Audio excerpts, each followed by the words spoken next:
I'm Wally. I'm Linda, And and we are the Hatfields.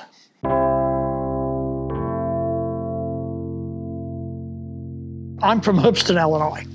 I'm originally from Gibson City. My parents built a house right across the street from her parents. And when I came home on Christmas Eve, all Mom would say was, "Wait till you meet the neighbor's daughter." I was already down here in school, so when we got married, it was natural to move down here. We just connected right away.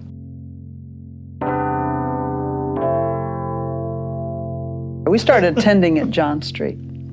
She grew up in the Christian church, where I had grown up in the Methodist church.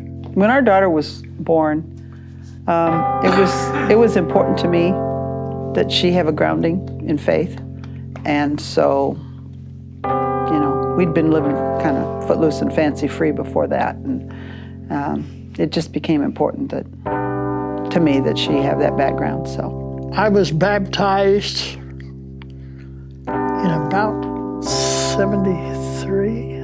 I had to worry that she might have paid the minister to hold him under for a little extra time. I'm not sure he's done. Dunk him again.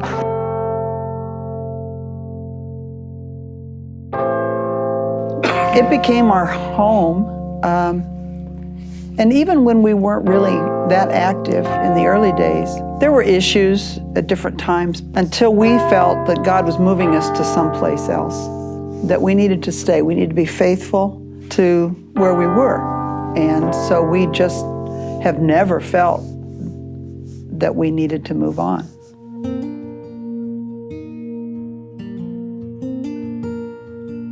Again, being faithful and coming all the time, you hear not just one or two sermons in a series, you hear the whole series, which is meant to be a get together. But I've just grown as a person, and my commitment has gotten stronger. Really began to learn what it meant when Bob Phillips came here. And he really made a believer out of me. And I was one of many men standing at the back crying the day he retired. But he led me through my life and got me to where I am now. I was going to say he made it understandable to you. Yeah.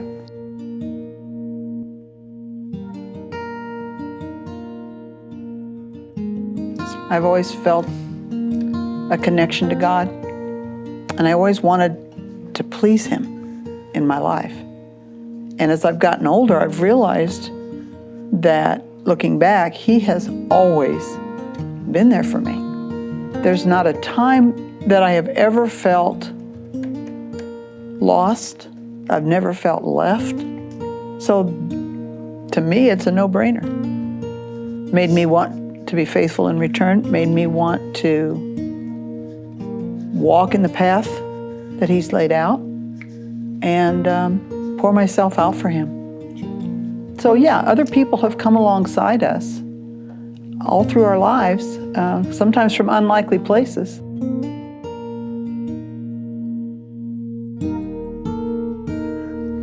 Don't ever give up. You have to work at it if you want it to work. I would say get in there and serve. You meet people that you wouldn't normally come across. You make connections you wouldn't normally. And honestly, serving God it's a total joy. If something I do helps someone and at the same time serves God, oh my gosh, that's the best it gets. It's great if we can do things at church together, if we can serve together, that's awesome. But God didn't design us to be insular. We are supposed to reach out to other people, and we are supposed to show God to other people. It's great to give your time, but God also needs you to understand that everything you have is His. So that means also giving of your tithes, offerings of your resources. A lot of people say, well, I just, things are tight, I just don't have the money to do it. We used to be those people. And one day as the plate was going by and we dropped a $5 bill in, and it struck both of us. We went home and talked about it after church.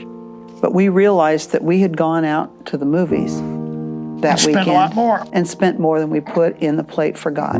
And that was just like, wait a minute, that's just not right. And so I would encourage people, if you think you can't tithe, work toward it.